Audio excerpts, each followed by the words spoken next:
Pour revenir au déplacement du président de la République à Marseille, en fait, je voudrais en profiter, avant de vous quitter, pour vous dire ce que je pense. C'est que l'hydroxychloroquine seul, il semble, au fond, dans différents pays, et on commence à avoir un certain nombre d'expériences, que ça ne marche pas tant que ça. C'est l'association hydroxychloroquine-azithromycine qui a l'air extrêmement puissante. Et d'ailleurs, il y a un pays d'Amérique du Sud qui est en train de le faire, mais ça ils en parleront lorsque ils le souhaiteront, qui font exactement ça et qui commencent à avoir des résultats impressionnants.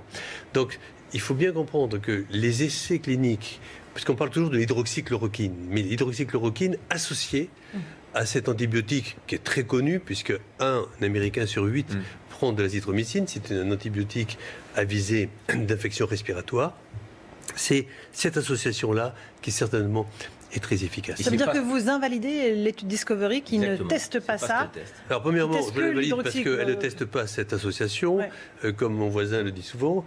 Et deuxièmement, parce que elle est donnée dans des cas où, par définition, ça ne fonctionne plus. Donc ça, c'est sûr que Discovery, déjà, sur l'hydroxychloroquine, vous pouvez déjà dire que c'est négatif. C'est une dernière question concernant ce traitement qui est déjà autorisé en milieu hospitalier. Est-ce que vous avez une idée du nombre de patients qui sont aujourd'hui traités par cette association de l'hydroxychloroquine et de l'azithromycine ou pas? Non, c'est essentiellement donné à la PHM, c'est-à-dire l'assistance publique des hôpitaux de Marseille, qui le font et qui ont suivi M. Raoult.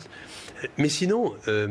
Aujourd'hui, le décret dont je vous parlais, c'est la raison pour laquelle j'ai fini par faire cette pétition, ne réserve pour les médecins hospitaliers.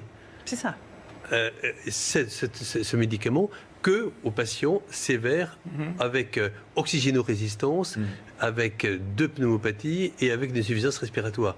Donc là où ça ne marche pas. Donc eux, les hospitaliers, s'ils le font, peuvent le faire, mais enfin, c'est quand même ça aussi, un peu en dehors. Que nos concitoyens se posent, Monsieur le Ministre.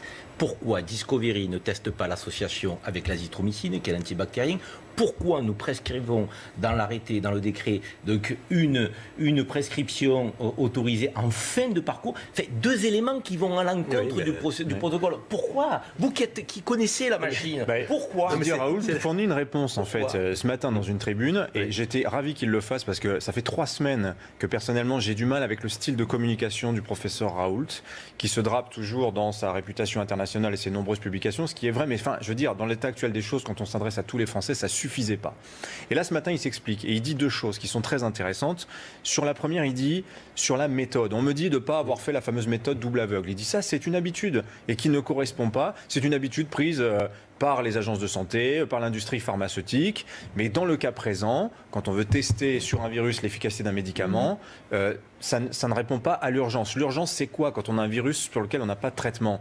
Avant d'essayer d'inventer quelque chose qui va nous prendre 2 ans, regardons ce qu'on a déjà dans la pharmacie et voyons s'il n'y a pas des choses anciennes qui marchent. C'est ce qu'il dit et ça paraît être du bon sens. C'est ce qu'ont fait les Chinois, c'est ce qui lui a donné d'ailleurs l'idée. L'azithromycine, c'est sa touche personnelle finalement. Il n'a rien inventé, le professeur Raoult. Il a fait qu'améliorer quelque chose qui avait déjà été testé et qui partait vraiment du bon sens. Je pense que déjà c'est très important qu'il ait expliqué ça. Ensuite sur Discovery, effectivement, est-ce qu'il y a eu une part d'arrogance des autorités médicales à dire on écarte ce que propose le professeur Raoult? Moi, je ne suis pas capé pour répondre à cette question-là. Je pense qu'on est nombreux à se poser la question, à se dire que c'est une possibilité. Et il faut voir aussi que Discovery, ils ont beaucoup de mal aujourd'hui à recruter des patients qui sont prêts à tester. Pourquoi? Parce que dans Discovery, on suit la méthode protocolaire qui implique que certains ont un placebo et d'autres ont le médicament. Et comment voulez-vous faire admettre à des gens qui sont malades que peut-être ils vont avoir un placebo? C'est ce que dit Raoult. Il dit on ne peut pas mettre des gens dans cette boucle-là avec un placebo parce que les gens sont inquiets, ils sont malades et ils ne sont pas là pour rigoler. Ils sont vraiment malades, ils veulent être soignés. Raoult réagit comme un médecin. Et certains réagissent comme des scientifiques. En fait, je crois qu'Edgar Morin a parlé récemment d'or. Et je crois qu'il y a 2 choses. Il y a d'un côté l'urgence, et de l'autre côté la prudence. Donc il y a des moments dans la vie, lorsqu'on est en période de paix, lorsque tout va bien, on fait des essais cliniques sur, par exemple, les maladies chroniques.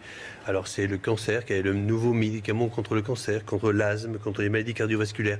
Vous avez le temps, moi j'en ai fait des essais cliniques comme ça, 1 an, 2 ans, phase 1, phase 2, phase 3, phase 4, randomisé, en double aveugle. On l'a fait, et c'est formidable, et c'est merveilleux. Et d'ailleurs maintenant on le fait pour le sida, et parce on n'est pas dans l'urgence, d'accord? Donc là on peut être prudent.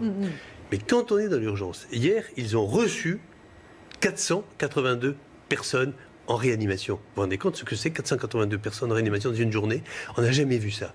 Donc là, c'est pas là, on n'est pas là pour rire, là. On est là pour traiter et pour soigner. Et donc, je comprends qu'il faut, quand on sait qu'il y a quelque chose qui fonctionne, et c'est pour ça que les gens, au fond, y croient. Ils disent, bon, on sait que c'est pas dangereux, on va le tester, et ça diminue la charge virale. Et c'est la raison pour laquelle on a fait cette pétition. D'autant quand vous parlez de prudence, Didier Raoult dit qu'il n'y a pas de risque, on maîtrise les effets secondaires, si on maîtrise la posologie, si on a les tests effectivement de prévention, donc je veux dire, il n'y a pas de risque à prendre ce protocole.